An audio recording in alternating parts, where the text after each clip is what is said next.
8ഉം 10ഉം ഖത്മ് തീർത്ത് അധികരിപ്പിക്കണം. നമ്മുടെ നാട്ടിൽ 10 ഖത്മൊക്കെ തീർക്കുന്നവർ ഇപ്പോഴും ഉണ്ട് സഹോദരങ്ങളെ. ഇമാമുന ഷാഫിഈ റളിയല്ലാഹു തആല അൻഹു 60 ഖത്മല്ലേ റമദാനിൽ തീർത്തിരുന്നത്.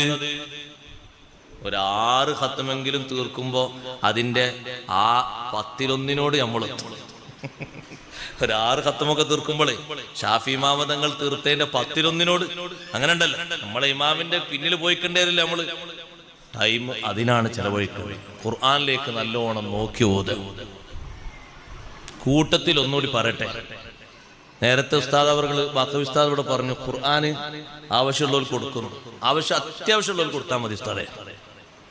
അല്ലാത്തവരോട് ഞാൻ ഒരു കാര്യം പറഞ്ഞുതരാം. ഇപ്പൊ അടുത്ത് ഇതല്ലേ ഖുർആന്, ഇപ്പൊ അടുത്ത് അത്യാവശ്യമുള്ളവർ വാങ്ങിയാൽ മതിയേ.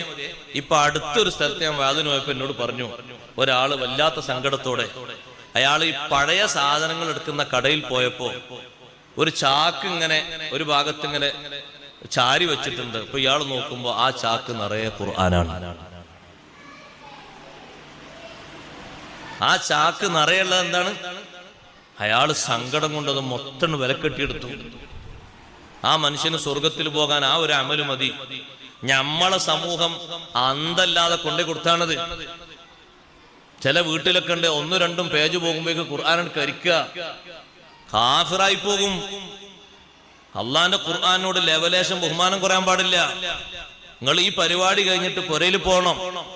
പേജ് പോയ ഖുർആൻ, ചട്ടില്ലാത്ത ഖുർആനൊക്കെ നോക്കിയിട്ട് നാളെ തന്നെ പെയിന്റ് ചെയ്യണം. റമദാൻ ഒന്നാം കാത്തിക്കരുത്. പെയിന്റ് അടിച്ചാൽ മാത്രം പോരാ.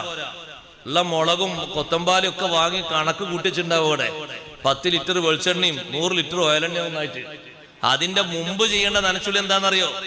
അവിടെ ഉള്ള ഖുർആൻ ചട്ടയില്ലാത്തതിന് ചട്ട വെക്കണം.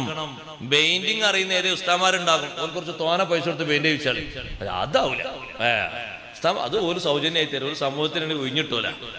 പൈസ കൊടുക്കണം പെയിന്റ് ചെയ്യാനുള്ള സാധനങ്ങളൊക്കെ വാങ്ങിയിട്ട്. എന്നിട്ട് നല്ല രൂപത്തിൽ ഇതുപോലെ ചട്ട വെക്കുക.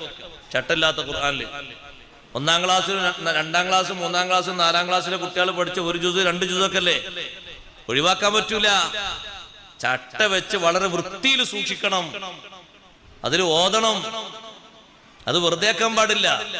ഒരു പുരയിൽ 5 ഖുർആനുണ്ടോ 5ഉം ഉപയോഗപ്പെടുത്തണം. ആ വീട്ടിൽ 2 ആള് മാത്രമാണുള്ളതെങ്കിൽ 5 എണ്ണം മാറി മാറി ഉപയോഗപ്പെടുത്തണം.